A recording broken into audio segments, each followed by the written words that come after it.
और मुसलमान क्यों टारगेट पर है, मैं आपको इसका कारण बता देता हूं। इस पूरी दुनिया को कंट्रोल करने वाले लोगों के लिए तीन चीजें बहुत बड़ा हथियार थी। एक ब्याज का पैसा यानी बैंकिंग सिस्टम, कर्जा, दूसरा सिनेमा माइंड प्रोग्रामिंग के लिए, मैनिपुलेशन के लिए, और तीसरा सिनेमा। सिनेमा तो बोल दिया ना, ब्याज का पैसा, सिनेमा और दारू, नशा, विस्की, अब शराब।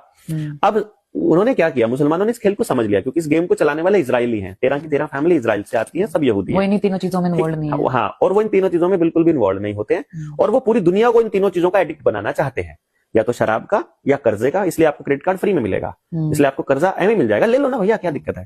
अरे कांटे पे ले लो, मेज पे ले लो, कुर्सी पे ले लो, लेकिन ले लो बस एक बार, कर्जा ले लो बस एक बार। आपको लेने की आदत डलनी चाहिए।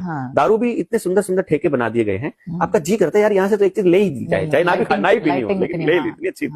इसी तरह से सिनेमा भी इस तरह से प्रचारित किया जाता है, आपके घर घर में, हर टीवी में, हर हाथ में आ गया है। मुसलमानों ने अपनी कुरान में इन तीनों चीजों को हराम किया हुआ है, इसलिए शराब नहीं पीते वो ना, वो शराब भी उनके लिए हराम है, कोई इंजेक्शन लगाना, केमिकल भी हराम है, सिनेमा भी हराम है, इसलिए मुसलमानों को टॉप पे रखा गया है। कम से कम तुम्हारे खान टॉप पे, यार उसकी फिल्म तो देख लो।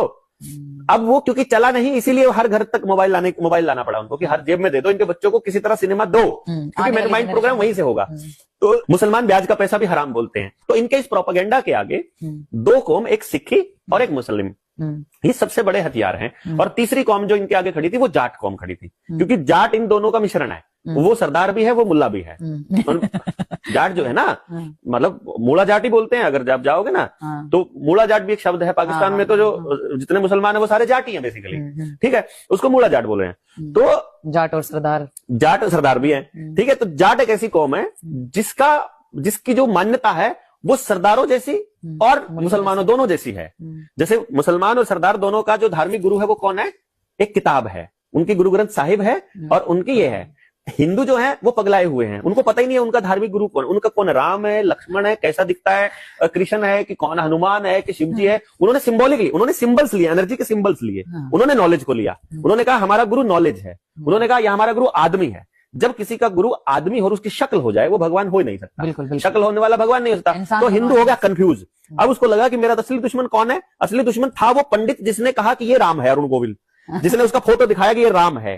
असली दुश्मन था वो। लेकिन पंडित जी ने फिर प्रोपेगेंडा रचा कि सिनेमा के थ्रू कि दुश्मन का मुंह मोड़ दो, कि दुश्मन तुम्हारा मैं नहीं हूं, तुम्हारा मुसलमान तुम्हारा दुश्मन है, तुम्हारा दुश्मन सरदार तुम्हारा दुश्मन है, या जाट भी तो देश का दुश्मन है। वो ऐसा करके वो प्रोपेगेंडा चलाएंगे।